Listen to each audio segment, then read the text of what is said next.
Bismillahirrahmanirrahim. Assalamualaikum warahmatullahi wabarakatuh. Alhamdulillahi rabbil alamin. Allahumma salli wa sallim wa barik ala sayyidina Muhammadin amma ba'du. Qala al-musannif rahimahullahu ta'ala wa nafa'ana bihi wa bi'ulumihi fid dharain amin ya rabbal alamin. Wa yusannu fis sujudi, dan disunnahkan ketika sujud. Jadi Bapak Ibu para jemaah yang dirahmati Allah, kita masuk kepada sunnah sujud.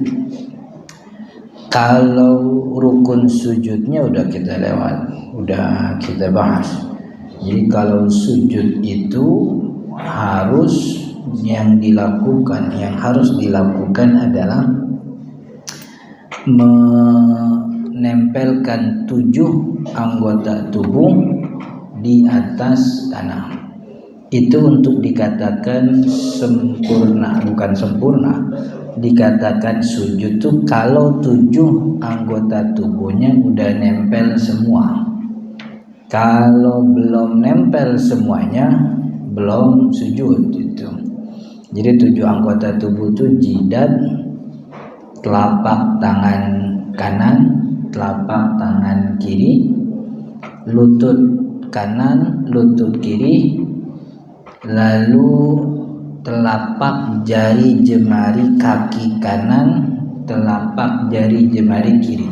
Itu rukun itu. Jadi kudu nempel itu. Jidat kudu nempel, hidung nempel nggak apa-apa. Kalau yang rada gede nempel biasanya gitu. Kalau yang imut-imut tuh nggak nempel, nggak apa-apa. Yang penting jidatnya aja. Tangan nih, telapak tangan. Dan syarat nempelnya nih kan 7 nih. Jidat 2 telapak tangan, lutut kanan, lutut kiri, telapak jari jemari. Yang bener tuh telapak jari jemari, bukan ujung jari, bukan. Telapak jari jemari kaki. Nah, kewajiban nempel ini sebahagian aja. Ini kan telapak tangan gede banget lebar. Jadi nggak semuanya kudu nempel gitu. 3 jari aja nempel gitu. Atau minimal 1 jari nempel gitu, nggak ada masalah. Yang penting ada bagian dari telapak ini nempel.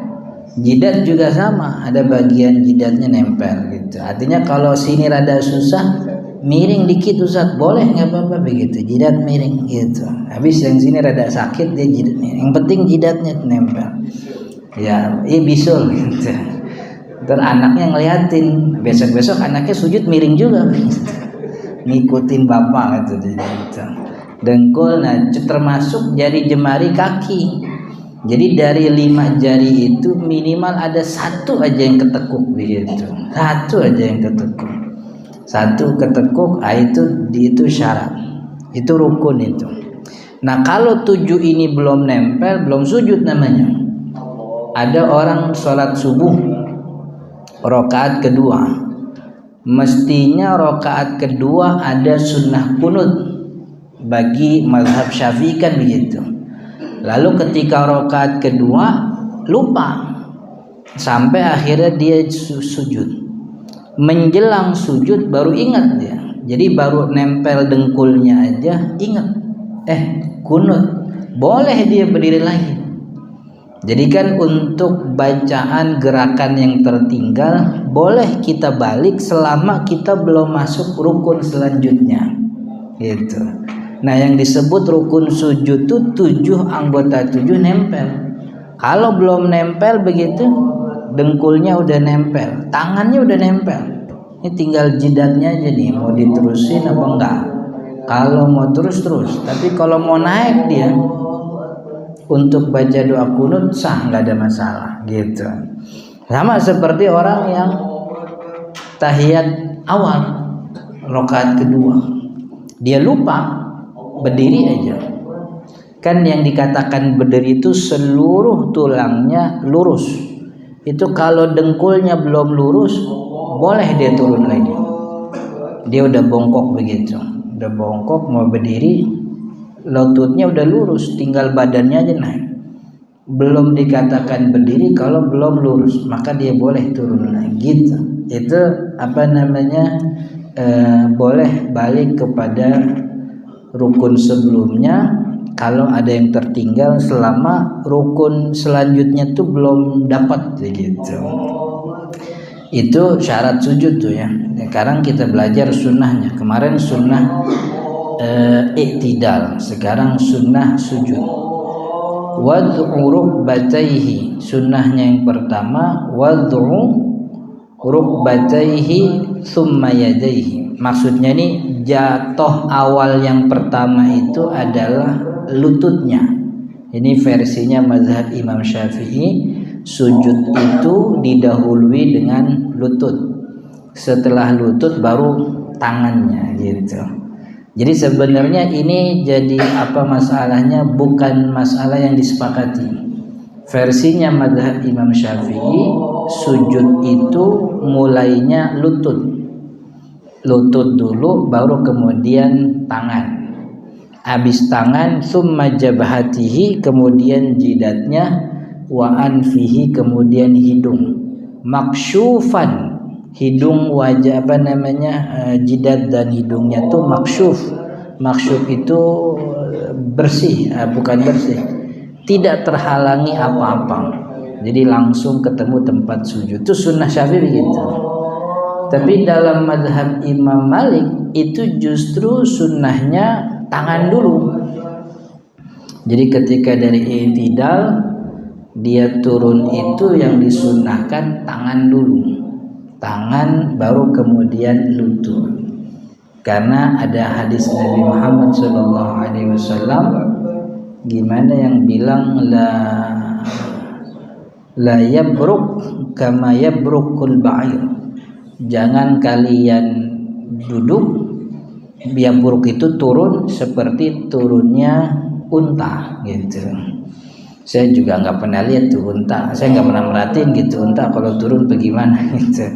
Cuman itu dipahami biasanya kalau unta itu kaki belakang dulu yang turun, artinya lutut belakang turun baru kemudian depannya gitu.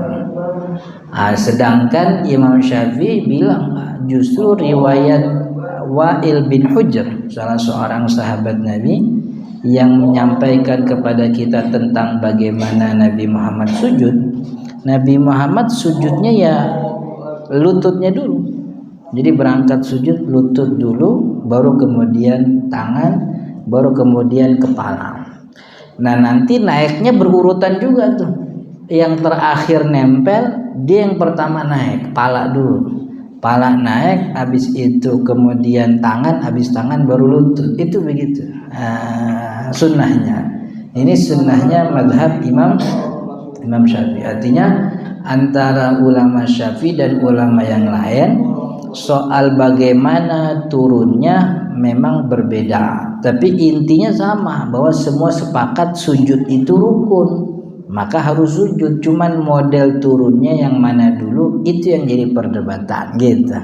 Ya kalau ada yang mau turun tangan dulu ya boleh, karena banyak ya, maksudnya ada beberapa kondisi badan tuh yang kalau lutut dulu tuh rada sakit gitu. Apalagi sholat subuh kan ya, subuh kan masih dia rukunya aja tuh masih nekuk itu dengkulnya, masih kayak pemain bola foto pas awal pertandingan kan gitu, masih sakit itu semua.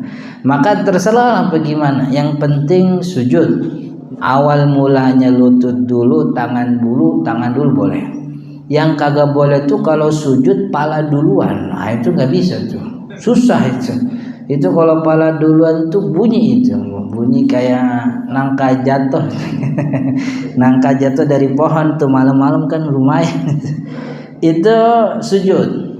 Wa mujafatur rajuli mirfaqaihi an jambai. Dan kalau laki-laki disunnahkan mujafatu mirfaqaihi an jambi. Melepaskan sikunya anjambaihi dari sisi badannya. Jadi nggak boleh nempel.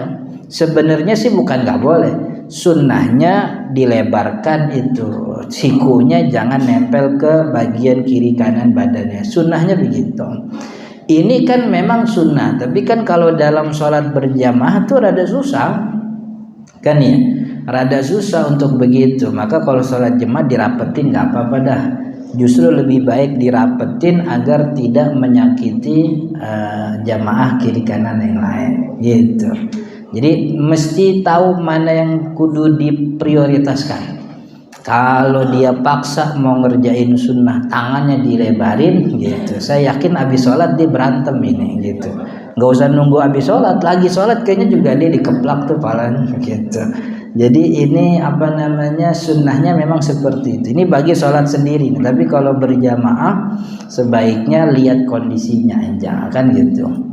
Wabatnahu an fakhidaihi, bukan cuman siku dijauhkan dari badan kiri kanannya, juga perutnya dijauhkan dari pahanya. Jadi jangan sampai sujudnya itu model apa tuh, yang paha sama perut ketemu gitu. Iya, cuman kan ada orang yang kagak perlu usaha, perut sama paha emang udah ketemu kan gitu, mau saking gedenya badan gitu. Ini jangan sampai diketemuin sengaja, emang begini kan badan saya gitu. Tapi kalau emang bisa dipisahkan. Dan ini sunnah, ini lagi-lagi kondisi berjamaah ya, dalam arti kondisi sendiri maksud saya. Kalau sholat sendiri ini sunnah kita bisa jalankan, sholat sendiri di rumah atau di masjid di tempat sendiri tertentu gitu. Tapi kalau sholat berjamaah untuk meregangkan tangan nggak ada jemaah yang lain. Begitu juga untuk meregangkan perut dan paha. Ini bisa jadi dia mengambil tempat lebih panjang dibanding orang lain. Maka kalau memang dia berjamaah, tempat yang disediain secukup itu, maka sholatlah secukup tempat yang disediakan. Tapi pahanya nempel perut nggak apa-apa. Ini demi kemaslahatan bersama. Jadi maslahat jamaah lebih didahulukan daripada maslahat pribadi. Hatta kalaupun sampai sempit banget begitu kan, kata Sayyidina Umar, sujud di betis orang depanmu itu nggak ada masalah. Karena sujud itu kan syaratnya tidak ada penghalang antara jidat sama tanah. Dan penghalangnya itu barang yang dia bawa. Sorban, peci, topi, syal, apalagi. Itu yang dia bawa, yang bergerak sesuai dengan gerakan dia, itu yang nggak boleh yang menghalang. Tapi kalau betis orang kan emang kagak kita bawa, yang betis orang memang dia yang bawa sendiri kan ya. Dia betisnya bergerak tidak sesuai dengan gerakan kita. Beda sama sorban yang kita pakai. Sorban ini kagak bakal naik kecuali kalau kita berdiri. Gitu. Sejadah nggak kita bawa tuh. Maka sujud di atas sejadah ya nggak ada masalah. Gitu. Jangan sampai dipahami tanpa penghalang tuh maksudnya tanpa apa-apa, sujud di atas tanah gitu. Ya kalau mau mahamin gitu sih nggak apa-apa, cuman jangan ngajak-ngajak orang begitu, dia aja gitu. Iya kalau mau begitu nggak apa-apa, cuman jangan maksain orang. Tapi kalau ulama kita bilang yang maksudnya tanpa penghalang itu adalah dari benda yang dia bawa. Benda yang dibawa itu adalah benda yang bergerak dengan gerakannya. Makanya ulama membedakan antara orang yang gendong bayi itu, apakah sepanjang sholat bayi itu bergerak dengan gerakan dia, nempel terus itu. Kalau itu bayi bergerak dengan gerakan dia, maka bayinya tidak boleh ada najisnya gitu. Nggak boleh, pokoknya nggak boleh ada najis gitu. Artinya itu sama bawa najis. Tapi kalau bergerak dengan gerakan sendiri, jadi digendongnya pas berdiri aja, pas ruku diturunin, berarti dia tidak sedang membawa anak. Maka kemungkinan adanya najis pada badan anak itu dimaafkan, gitu, dimaafkan. Dalam arti tidak sekuat orang yang gendong bayi sepanjang sholat itu. Itu namanya gerakannya gerakan dia, begitu. Wa yujafi fir ruku' aidan, dan juga dalam ruku juga sama. Wa tudhammul mar'atu ba'daha ila ba'din. Cuman bedanya kalau perempuan yang tadi kita sebut sujudnya laki-laki sunnahnya siku lebar, antara siku sama sisi badan nggak boleh nempel. Bukan tidak boleh, bagusnya jangan nempel. Paha dengan perut jangan nempel. Tapi kalau perempuan justru sebaliknya, ini sikunya dengan badannya nempel, sebagaimana juga perutnya dengan pahanya, artinya jangan sampai terlihat terbuka. Karena perempuan itu fitrahnya tertutup, maka gerakan sholatnya pun dibikin sedemikian rupa agar tetap sesuai dengan apa yang menjadi fitrahnya tertutup. Bahkan perempuan tuh kalau sholat berjamaah kan imamnya kagak boleh misah di depan sendirian. Imamnya tetap di dalam jamaah. Imamnya ada di sop pertama, tengah-tengah gitu. Jadi imamnya tuh kagak maju. Justru di ini untuk apa namanya? Karena sunnahnya perempuan itu memang tertutup begitu. Dan apa yang dibaca ketika sujud, nah ini sunnah ya, bacaan sunnah ketika sujud, subhana rabbiyal a'la wa bihamdi, subhana rabbiyal a'la wa bihamdi salasan 3 kali, wa yazidul munfaridu subuhun qudusun rabbul malaikati warruh. Dan kalau dia sholat sendiri sunnahnya ditambahin subuhun qudusun rabbul malaikati warruh, Allahumma laka sajadtu wa bika amantu wa ala walaka aslamtu sajada wajhiya lilladzi khalaqahu wa sawwarahu wa syaqqa sam'ahu wa basarahu bihaulihi wa quwwatihi tabarakallahu ahsanal khaliqin. Ini kalau baca sendiri ini yang panjangnya. Tapi subhana rabbiyal azim ini, subhana rabbiyal a'la sudah cukup. Sunnahnya 3 kali. Kalau sendiri subhana rabbiyal a'la boleh maksimal 11 kali. Kalau dia jadi imam 3 kali maksimal, nggak boleh nambah. Dan juga kalau jadi imam nggak boleh nambah subuhun kudusur rabbuna wa rabbul malaika, karena itu jatuhnya nyusahin makmum, nggak boleh itu ngelama-lamain. Jadi kalau jadi imam sebisa mungkin sesimpel aja, jadi sholatnya seukuran yang sah aja begitu. Jadi bacanya terlalu terlalu panjang. Wajtihadu munfaridin fid du'ai fi sujudihi. Dan juga diusahakan orang yang kalau sholat sendiri itu membaca doa di sepanjang sujud. Jadi sujud yang disunnahkan kita berdoa itu bukan sujud terakhir, sujud di setiap sholat. Rakaat pertama ada sujud 2 kali, boleh, bukan boleh, sunnah doa. Karena Nabi Muhammad SAW kondisi paling afdol antara hamba dengan Tuhannya paling dekat itu ketika dia sujud.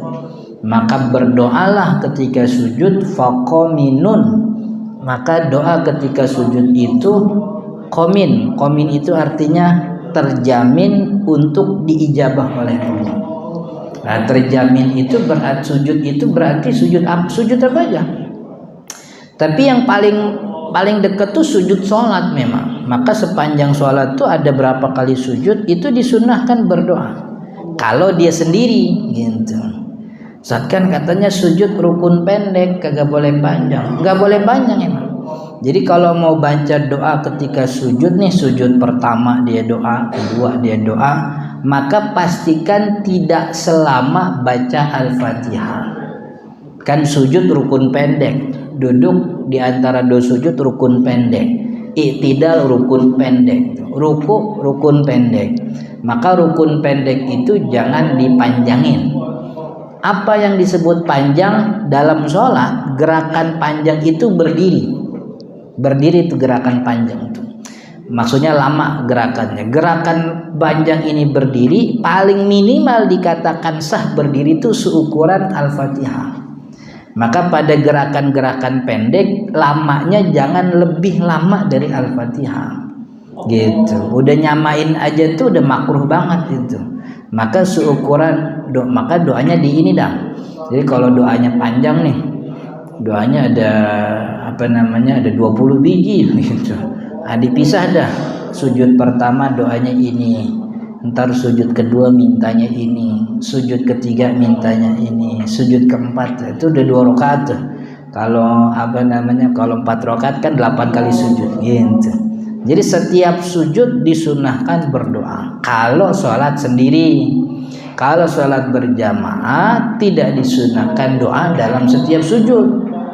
Sujud terakhir juga sama, jangan. Kecuali makmumnya ridho. Makmumnya ridho itu dalam arti makmum udah biasa gitu. Sama sebagaimana sujud tilawah, kan kagak boleh orang asal sujud tilawah. Minta ridho dulu sama jemaah nanti insya Allah rakaat pertama saya baca ini sujud tilawah. Pertama karena sujud tilawah tuh memang aslinya di luar bagian sholat, kan ya, aslinya di luar bagian sholat. Kemudian yang kedua, tidak semua orang tahu tentang sujud tilawah. Jangan kalau sholat jadi imam tuh tiba-tiba baca ayat sajadah dia langsung takbir sujud, kan orang bingung itu. Ya orang bingung, apalagi sujud tilawat tuh seringnya waktu sholat subuh gitu. Dan orang sholat subuh ke masjid jamaah itu kan banyak yang baru tumben gitu. Ya jangankan Jumat ya, hari biasa aja jarang gitu. Pas dia baru datang nih, alhamdulillah bisa bangun jam 3:30 gitu. Bangun juga bengong, dia bingung nih mau sholat jarang gitu, mau tidur kagak ngantuk lagi gitu. Biasanya tuh udah akhir-akhir bulan tuh lagi banyak pikiran biasa gitu, sering bangun tuh tengah malam mendusin kalau kata orang kampung begitu. Akhirnya dia ke mushola, ke masjid. Ternyata imamnya pengen sujud tilawah karena memang mungkin terbiasa. Tapi kan bagi jemaah, ada jemaah yang memang belum biasa, baru tumben ke mushola, ke masjid. Pas datang bacaannya bagus, tiba-tiba imam sudah takbir Allahu Akbar. Yang dia tahu kalau habis baca takbir itu kan ruku gitu. Tahu imam sujud Allahu Akbar. Dia bingung nih, waduh, imamnya lupa kali ya. Cuman kok kagak ada yang negor subhanallah gitu. Dia bingung nih. Akhirnya dia ikut sujud gitu. Kemudian setelah sujud kan umumnya habis sujud duduk dulu. Ini kan enggak, habis sujud tilawah kan langsung berdiri lanjutin bacaan. Ini makin bingung ini orang gitu. Akhirnya pulang dari masjid dia bilang sama bininya, udah besok papa nggak sholat lagi deh di situ. Emang kenapa? Beda aliran sama kita. Kok beda aliran? Iya, masa tadi sholat subuh 3 rakaat gitu. Itu udah 3 rakaat semua jemaah kagak ada yang negor lagi, subhanallah kan gitu. Ini kan aneh ini gitu. Itu mama anak kita ngaji sama Ustadz Fulan, pindahin lah besok mah gitu. Jangan di situ gitu. Alirannya aneh gitu. Padahal dia yang on itu sebenarnya. Nah, ini kan juga komunikasi sebenarnya masalahnya.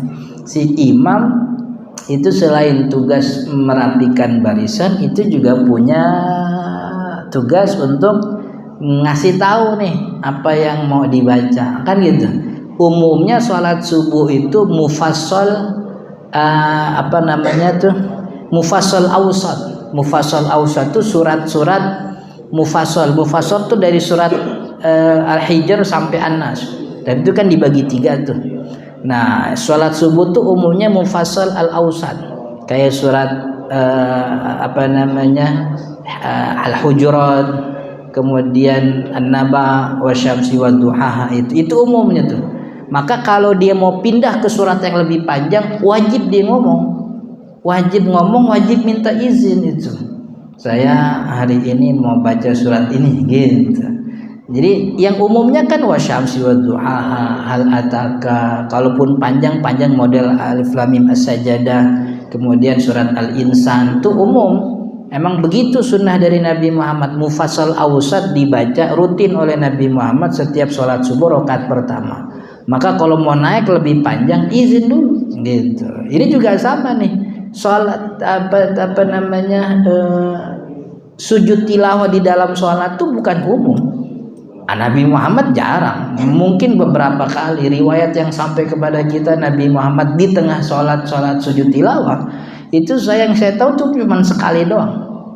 Umumnya sujud tilawah itu terjadi di luar sholat. Maka kalau mau bikin sujud tilawah wajib minta ridho dulu. Imam begitu, wajib minta ridho. Kecuali dia imam pesantren, kan santrinya ya jemaahnya itu doang kan santri-santrinya. Dan ini udah sudah jadi agenda kalau hari Jumat tuh begini. Tapi di masjid umum gitu ya. Dan ada aja tuh baru tumben ada aja, ada orang yang emang pulang ronda malam kan gitu.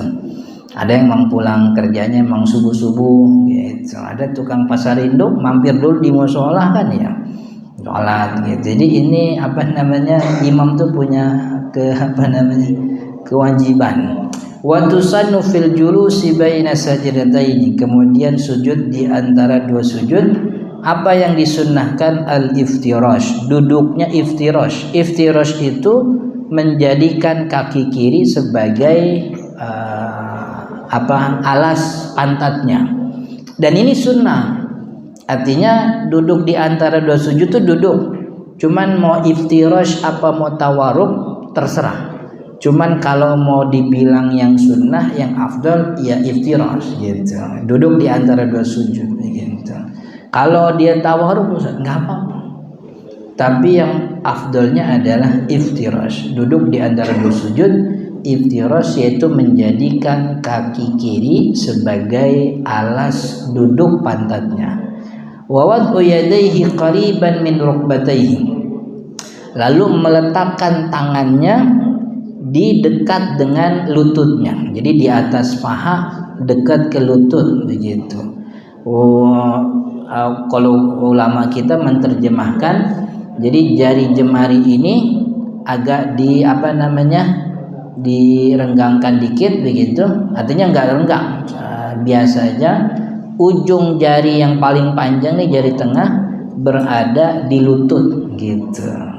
Jadi begitu tuh. Jadi ujung jarinya ada di lutut gitu. Jadi bukan tangan yang ngepel lutut. Kalau ngepel lutut tuh pas lagi ruku, lagi duduk tuh enggak, lagi duduk dia di atas paha, tapi ujung jari yang paling panjang nih ada di atas lutut begitu. Itu sunnahnya begitu. Itu sunnahnya begitu. Kalaupun enggak begitu ya enggak apa-apa, ini mah bentuk sunnah aja, bentuk afdalnya.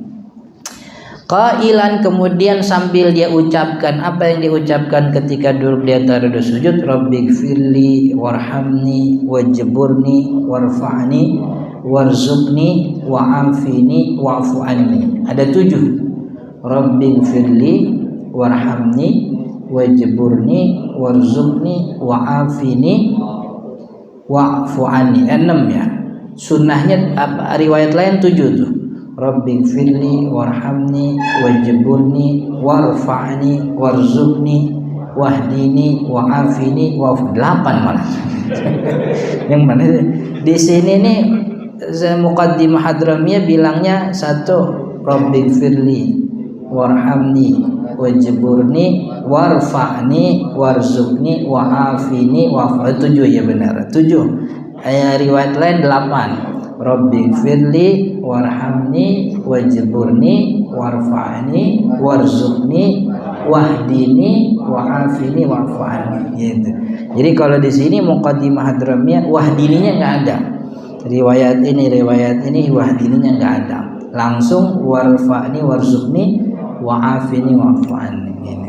Ini doa yang cukup cukup untuk kehidupan sehari-hari. Artinya kebutuhan kita itu Allahumma ya Allah Rabbighfirli, ampunilah aku, warhamni, berikanlah rahmatmu kepadaku, wajburni, dan ijburni itu tutupilah aku. Tutupi itu maksudnya apa? Kalau kita sering baca Ratib Al-Haddad tuh ada salah satu zikirnya gimana? Ya alimas sirri minna la tahtiki sitra anna. Wahai Tuhan yang maha mengetahui batin kita, batin kami, la tahtiki sitr, janganlah engkau hancurkan sitr. Sitr itu penghalang. Ujburni, halangilah aku, maksudnya tutupin aib saya begitu maksudnya. Ini kita dihormatin sama orang, diberikan penghormatan itu kan bukan gara-gara dia lebih rendah dari kita. Itu karena Allah nutupin aib kita gitu aja gitu. Sebenarnya kalau Allah buka ini aib kita tuh kagak ada kemuliaan apa-apa. Makanya hidup enak tuh kalau Allah tetap nutupin aib kita. Itu doanya tuh wajburni gitu. Tambal ini Jangan sampai ada aib yang kebuka tambah gitu. Ya alima sirril minna gitu. Ya. Dulu kan ada orang yang dihormati. Orang kalau dia lewat minggir, cium tangannya bolak-balik kan gitu. Tapi Allah buka aibnya. Tibang Allah keliatin foto 1, 2, 3 aja. Allah buka video kurang dari 1 menit itu videonya, hancur itu harga diri. Itu harga diri, reputasi dia bangun belasan bahkan puluhan tahun. Allah buka habis sudah gitu. Kan ya? Apa namanya, dulu ada nama ini nama itu macam-macam gitu. Itu makanya nih kita dihormati sama orang sebab Allah masih nutupin kita. Wajburni warfa'ni, tinggikanlah derajatku, warzukni, berikanlah rezeki kepadaku, wa'afini, sehatkanlah aku ya Allah, wa'fu anni, dan maafkan kesalahan-kesalahanku. Ini doanya gitu. Ini doanya duduk di antara dua sujud. Wa yusannu, dan disunnahkan jilsatun khafifatun lil istirahah, dan juga ada namanya sunnah duduk istirahat. Duduk istirahat itu sunnahnya kapan? Duduk istirahat itu sunnahnya ketika mau berdiri dari sujud yang tidak ada tahiyat awalnya. Contohnya rokaat pertama nih, dari sujud kan mau rokaat kedua langsung berdiri. Tapi dalam mazhab Syafi'i itu ada sunnah duduk istirahat. Jadi sebelum berdiri duduk dulu. Nah, duduk ini memang sunnah cuman di mazhab Syafi'i doang. Mazhab yang lain enggak. Kalau di kitab yang lain tuh ada tuh kitab tuh yang nyebut duduk istirahat tuh jatuhnya bid'ah itu. Tapi Imam Syafi'i bilangnya sunnah. Jadi ini rakaat pertama nih, habis sujud kan langsung berdiri rakaat kedua. Tapi disunnahkan duduk istirahat, namanya duduk istirahat. Berapa lamanya Ustaz? Lamanya seukuran tumaknina aja, seukuran subhanallah, subhanallah, baru 2-3 detik lah. Habis itu baru berdiri begitu. Itu di apa namanya sunnah duduk istirahat. Apalagi sunnahnya wal i'timad biyadaihi alal ardi indal qiyam, dan sunnahnya untuk berdiri itu dengan tangannya. Jadi dari mulai dari duduk ke berdiri itu disunnahkan berdirinya menggunakan tangan. Maksudnya tuh tangan nempel ke tanah gitu. Jadi nggak langsung dari sujud, dari duduk langsung berdiri, tangannya nggak nyentuh tanah. Ya nggak apa-apa juga, namanya orang nge-gym kan kuat dari duduk langsung berdiri kan gitu. Cuman sunnahnya yang kita lihat daripada riwayat-riwayat Nabi Muhammad SAW, Nabi Muhammad sering kalau berdiri itu pakai tangannya. Jadi tangannya itu ditempelin ke apa namanya gitu, ke tanah gitu. Bentuknya mau dikepal, mau direnggangin nggak ada masalah. Yang penting berdirinya pakai tangan. Mau dikepal, mau ini juga nggak ada masalah. Wallahu ta'ala alam, mudah-mudahan bermanfaat. Insyaallah kita lanjut tentang sunnah-sunnah pada tasyahud akhir. Sunnah-sunnah tasyahud akhirnya malah belum dibaca. Insyaallah di pertemuan yang akan datang. Sudah jam 1 Bapak Ibu yang dirahmati Allah. Jadi kalau ada pertanyaan di luar forum aja, karena biar teman-teman bisa kembali bekerja. Subhanakallahumma bihamdika asyhadu an la ilaha illa anta astaghfiruka wa atubu ilaik. Hadanallahu wa iyyakum ajma'in. Assalamualaikum warahmatullahi wabarakatuh.